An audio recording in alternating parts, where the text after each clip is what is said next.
Hello friends, आप सभी का स्वागत है हमारे यूट्यूब चैनल न्यू इंडिया विवेक न्यूल पर।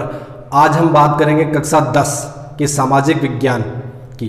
चैप्टर नंबर 5 हम पढ़ रहे थे। चैप्टर नंबर 5 में कुछ प्रश्न हमने देखे थे, 4 नंबर के जो प्रश्न बनते हैं। आज हम उससे आगे पढ़ते हैं।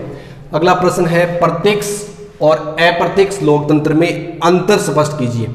ठीक है, राजनीतिक लोकतंत्र था, उसके दो भाग थे, प्रत्यक्ष और अप्रत्यक्ष लोकतंत्र। तो प्रत्यक्ष लोकतंत्र को शुद्ध लोकतंत्र भी कहा जाता है और अप्रत्यक्ष लोकतंत्र को प्रतिनिधि लोकतंत्र कहा जाता है। इसको भी हमने दो भागों में बांटा था। ठीक है, अधिष्ठात्मक और संस्थात्मक।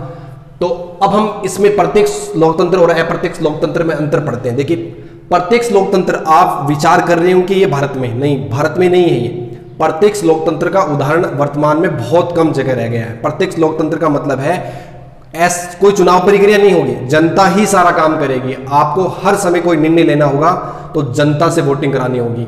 ठीक है, प्रत्येक यदि किसी प्रशासक की नियुक्ति करनी है तो भी जनता से वोटिंग करनी होगी। लेकिन भारत में जो व्यवस्था है वो प्रतिनिधि लोकतंत्र है, इसमें अप्रत्यक्ष लोकतंत्र। ठीक है, अप्रत्यक्ष लोकतंत्र मतलब प्रतिनिधि लोकतंत्र। इसमें क्या होता है, जनता एक बार अपने प्रतिनिधि को चुन लेती है, फिर सारी की सारी शक्ति उस प्रतिनिधि में होती है। वही प्रशासनिक व्यवस्था और अन्य कानून बनाने का काम करता है। तो ये खास तौर से अंतर है। देखिए, शुद्ध लोकतंत्र है तो जनता प्रत्यक्ष रूप से स्वयं राज्य की प्रभुत्व शक्ति का पूर्ण प्रयोग करती है। जो शक्ति होती है उसका संपूर्ण प्रयोग कौन करती है? जनता करती है। जनता ही कानून बनाती है, प्रशासनिक अधिकारियों को नियुक्त करती है और जनता ही कानून बनाने का कार्य करती है। भारत में कानून कौन बनाता है? संसद। तो संसद में वोटिंग कौन करते हैं? जनता द्वारा चुने गए प्रतिनिधि। जनता सीधे रूप से नहीं कानून बनाती, भारत में सीधे रूप से जनता कानून नहीं बनाती, लेकिन प्रत्यक्ष लोकतंत्र में केवल छोटे व कम जनसंख्या वाले राज्यों में ही संभव है। देखिए, ये जो प्रत्यक्ष लोकतंत्र है वो केवल छोटे राज्यों, क्योंकि वोटिंग आपको करानी है और प्रत्येक निर्णय लेने के लिए वोटिंग करानी है। जैसे आपका घर है, उसमें तो आप वोटिंग करा सकते हो, लेकिन भारत में यदि आपको कोई निर्णय लेना है तो आप सोचो भारत में कि चुनाव कराना ही कितना मुश्किल है। तो इसलिए केवल छोटे और कम जनसंख्या वाले राज्यों में यह संभव है। किंतु वर्तमान में राज्य बड़े हो गए हैं, जो देश हैं वो काफी बड़े हो गए हैं और उनकी जनसंख्या भी अधिक हो गई है, इसलिए ये व्यवस्था संभव नहीं है। प्राचीन समय का कोई उदाहरण देखिए, प्राचीन समय में यूनान के कुछ राज्यों में यह व्यवस्था लागू थी। ठीक है, यूनान के। और वर्तमान समय में स्विट्जरलैंड के 5 प्रांतों में अभी भी ये व्यवस्था पाई जाती है। तो ये आप एग्जाम्पल याद रखें। एक कथन है, ठीक है, विचारक है हरनास। इनका कथन क्या है? वास्तविक रूप में लोकतांत्रिक शासन एक ऐसा शासन है जिसमें संपूर्ण प्रत्यक्ष रूप से प्रभुत्व सत्ता का उपयोग कौन करती है? जनता करती है। प्रत्यक्ष रूप से संपूर्ण प्रभु सत्ता का उपयोग किसके द्वारा किया जाता है? जनता के द्वारा किया जाता है। आप ये हरनास का कथन याद रखें, बिल्कुल सरल है, आप एक बार दोहरा लें आपको याद हो जाएगा। अप्रत्यक्ष लोकतंत्र क्या है? जनता प्रत्यक्ष रूप से शासन की शक्ति का प्रयोग नहीं करती, प्रत्यक्ष रूप से डायरेक्ट नहीं करती, लेकिन अपने प्रतिनिधियों के माध्यम से शक्ति का प्रयोग करती है। देखिए, आपने जैसे अपने सांसद चुन लिया, तो वो सांसद किसने चुना? जनता ने। अब वो सांसद सदन में जाएगा और वहां पर काम करेगा, शक्ति का प्रयोग करेगा। प्रतिनिधि जनता द्वारा समय समय पर चुने जाते हैं। इस व्यवस्था में प्रतिनिधि है वो समय समय पर जनता द्वारा चुने जाते हैं। हर 5 साल बाद आप देखते हो एग्जाम, हर 5 साल बाद चुनाव होते हैं, तो प्रतिनिधि समय समय पर चुने जाते हैं। सभी प्रकार के राज्यों में आसानी से लागू किया जा सकता है। इसको सभी प्रकार के राज्यों में आसानी से लागू किया जा सकता है, क्योंकि एक बार चुनाव कराने के बाद प्रतिनिधि ही संपूर्ण शक्ति अपने पास रखते हैं और कानून व्यवस्था बनाते हैं। तो फिर वो जो शक्ति का केंद्रीकरण हो जाता है, इसलिए विकेंद्रीकरण में तो क्या होता है कि बहुत ज्यादा फैलाव हो जाता है, तो शक्ति का केंद्रीकरण हो जाता है, तो ये आसानी से व्यवस्था लागू की जा सकती है।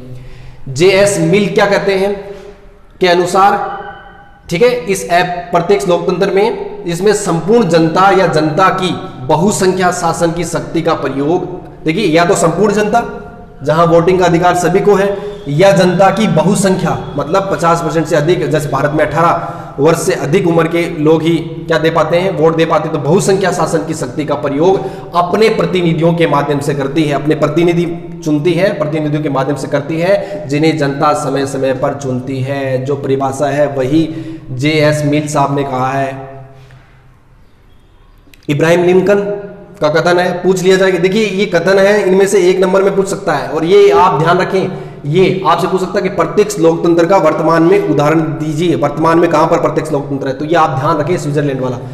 लोक इब्राहिम लिंकन क्या कहते हैं, लोकतंत्र जनता का जनता के लिए तथा जनता द्वारा शासन है। बहुत फेमस रहा है, जनता का जनता के लिए और जनता द्वारा शासन है, क्योंकि जो प्रतिनिधि चुने जाते हैं वो जनता के द्वारा चुने जाते हैं।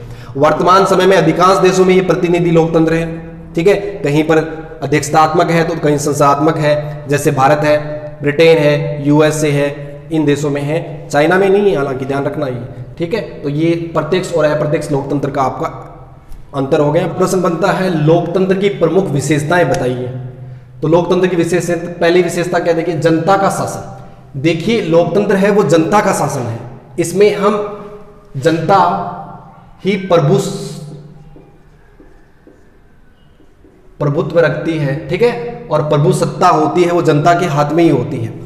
हम जनता में नस्लवाद, संस्कृति आदि के आधार पर भेद नहीं कर सकते। मतलब यदि आपको ऐसे समझाएं, जैसे भारत है तो भारत में हम ये नहीं कह सकते कि किसी को वोट देने का अधिकार ज़्यादा है, किसी की वोट की वैल्यू ज़्यादा है, या इस संस्कृति वाले या इस नस्ल वाले लोगों को वोट देने का अधिकार नहीं है। अभी भारत में वर्तमान में ऐसा नहीं है।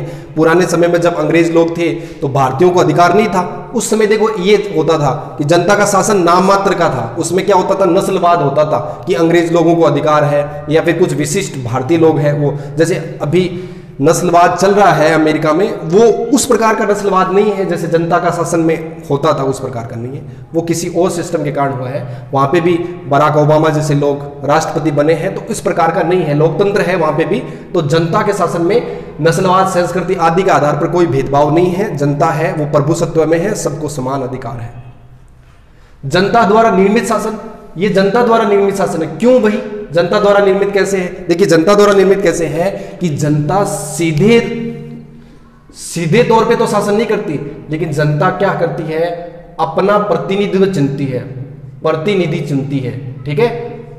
और वो प्रतिनिधि क्या करता है, शासन करता है। तो वो प्रतिनिधि किसके द्वारा शासन चुना गया, जनता के द्वारा, और उस प्रतिनिधि के द्वारा ही शासन व्यवस्था को संभाला जाता है। तो ये क्या हो गया, जनता द्वारा निर्मित शासन। तो शासन किसके द्वारा निर्मित हो गया, अप्रत्यक्ष रूप से जनता द्वारा। समय समय पर जनता क्या करती है, बदलाव करती है। तो जो निर्मित शासन है वो किसके द्वारा हुआ, जनता के द्वारा। देखिए तीसरा पॉइंट क्या है, लोकतंत्र शासन एक साधन है, साध्य नहीं। ये लाइन आपने खूब सुनी होगी। देखिए लोकतंत्र है वो एक साधन के रूप में कार्य करता है, ठीक है। यदि आप सरकार को देखते हो तो सरकार एक साधन के रूप में कार्य करती है, ठीक है। अब साध्य नहीं है कि आप अपने पूरे लक्ष्यों की प्राप्ति कर ले, पूरे लक्ष्यों की प्राप्ति नहीं हो सकती। आपको तो क्या करना है कि जो व्यक्ति है, ठीक है, व्यक्ति की स्वतंत्रता वह गौरव की रक्षा करनी है। गौरव की रक्षा, जो प्रतिनिधि चुने गए हैं या जो शासन कर रहा है उसको व्यक्ति की स्वतंत्रता और गौरव की रक्षा करनी है। दूसरा, सार्वजनिक हित में वृद्धि करनी है। ऐसा काम करना है कि सार्वजनिक हित में वृद्धि हो, तो ये आपको करना है। साध्य नहीं बनाना कि सब कुछ साध रहे हो आपको चुना जनता ने था और जनता का काम नहीं करके आप अपना साध्य, अपना काम निकाल रहे हो। आपको इनके हित में कार्य करना है, व्यक्ति की स्वतंत्रता और गौरव की रक्षा करनी है और सार्वजनिक हित में वृद्धि करनी है। देखिए सबसे बड़ी प्रॉब्लम यही आ रही है, आज लोकतंत्र साध्य बनता जा रहा है जबकि एक साधन के रूप में होना चाहिए। जनता के प्रति उत्तरदायी शासन, देखिए लोकतंत्र पूर्ण रूप से जनता के प्रति उत्तरदायी है, क्योंकि समय समय पर क्या होते हैं, समय समय पर चुनाव होते हैं, ठीक है। और चुनाव में जनता क्या करती है, अपने प्रतिनिधि चुनती है, अपने प्रतिनिधि चुनती है। अब वो प्रतिनिधि किसके लिए काम करेंगे, जनता के कल्याण के लिए, जनता के कल्याण व स्वतंत्रता के लिए काम करेंगे, उनके अधिकारों की रक्षा करेंगे। तो जो शासन हुआ वो किसके प्रति उत्तरदायी हुआ, उसकी जिम्मेदारी बनती है जनता के प्रति। तो जिम्मेदारी बनती है किसके प्रति, जनता के प्रति। जनता की जो हित है उनको साधना है, सार्वजनिक हित में काम करना है। ठीक है, देखिए लोकतंत्र विकासशील शासन है, इसको समझिए। लोकतंत्र खुद एक विकासशील है, क्रम में बढ़ता था। देखिए शुरू में क्या था, व्यक्तिवाद, लोकतंत्र व्यक्तिवाद था। उसके बाद समय के साथ उसमें सुधार हुआ और उदारवादी बना, उदारवादी बना। फिर धीरे धीरे सुधार हुआ और ये क्या बना, राज्य के लिए कल्याणकारी लोकतंत्र व्यवस्था। ठीक है, कल्याणकारी लोकतंत्र बन गया। अभी और क्या सुधार हो रहा है, वर्तमान में हो रहा है कि आर्थिक समानता आए। आप देख रहे हो ना, लोकतंत्र में ये डिमांड बहुत ज्यादा उठ रही है कि आर्थिक समानता आए। तो आर्थिक व सामाजिक, सामाजिक ये दोनों समानताएं आए, इस पे भी विचार चल रहा है। तो धीरे धीरे विकास होता जा रहा है। कहां एक व्यक्ति विशेष के लिए था, फिर उदारवादी बना, फिर राज्य के लिए कल्याणकारी कार्य करने वाला बना। अब आर्थिक और सामाजिक रूप से जो असमानता है उनको दूर करने के लिए, ठीक है, जैसे नस्लवाद है, क्या है, सामाजिक बहुत सारी समस्याएं हैं। जैसे भारत में तो बहुत ज्यादा समस्याएं थी, धीरे धीरे वो कम होती जा रही हैं। ठीक है, आर्थिक समानता लानी बहुत जरूरी है, ये सबसे बड़ी प्रॉब्लम है भारत में। तो ऐसा लोकतंत्र व्यवस्था को ऐसा करना पड़ेगा कि आर्थिक समानता भी आए, सामाजिक समानता के साथ साथ आर्थिक समानता आए। तो ये इसमें परिवर्तन आ रहे हैं। तो ये विकासशील है। जैसे भारत देश की जीडीपी बढ़ रही है आगे की तरफ, अभी तो वर्तमान में नहीं बढ़ रही, लेकिन जैसे विकासशील भारत देश है उस हिसाब से आपका ये जो प्रतिनिधि लोकतंत्र है या लोकतंत्र है वो कैसा है, विकासशील शासन है, हमेशा प्रगति कर रहा है, सुधार हो रहे हैं इसमें। देखिए अगला प्रश्न बनता है, लोकतंत्र की आलोचना कर रहे हैं हम। ठीक है, तो गुण और दोष पढ़ रहे हैं। लोकतंत्र के गुण क्या है और लोकतंत्र के दोष क्या है। 5 गुण और दोष आप याद रखें, इनको एक्सप्लेन करना भी आपको परीक्षा में जरूरी है, क्योंकि इस पे पूछा जा सकता है आपसे प्रश्न। देखिए पहला क्या है, लोकतंत्र के गुण, सार्वजनिक हित में वर्दी। ठीक है, मैं आपको एक्सप्लेन कर देता हूं, आप लिखने वाला काम किताब से देख लेना। सार्वजनिक हित में वर्दी, देखिए लोकतंत्र से क्या होता है, सार्वजनिक हित में वर्दी होती है। लोकतंत्र जब आता है किसी देश में तो सार्वजनिक हित में कार्य ज्यादा होते हैं। ठीक है, जनता की भागीदारी ज्यादा है तो जनता के लिए कार्य ज्यादा होते हैं। कार्यकुशल शासन, ठीक है, जनता के द्वारा ही प्रतिनिधि चुने गए हैं तो जनता के लिए कार्य करना पड़ेगा, नहीं तो अगली बार जब चुनाव होंगे तो उनको जिताएगा कौन। तो इसलिए जनता के प्रति वो क्या होते हैं, जिम्मेदार होते हैं, जनता के प्रति कार्यकुशल होते हैं, तो जनता के लिए कार्य करना पड़ता है, कार्यकुशल शासन है। सार्वजनिक शिक्षा का साधन, देखिए लोकतंत्र में सार्वजनिक हितों को बढ़ावा देना ही पड़ेगा, आपको जनता के लिए कार्य करना ही पड़ेगा। ठीक है, तो जनता के लिए कार्य करोगे तो सार्वजनिक शिक्षा, शिक्षा का मतलब ये नहीं है यहाँ पर कि आपको एजुकेशन दिया, सार्वजनिक विस्तार होगा, लोग जागरूक होंगे, सार्वजनिक हित में कार्य होंगे।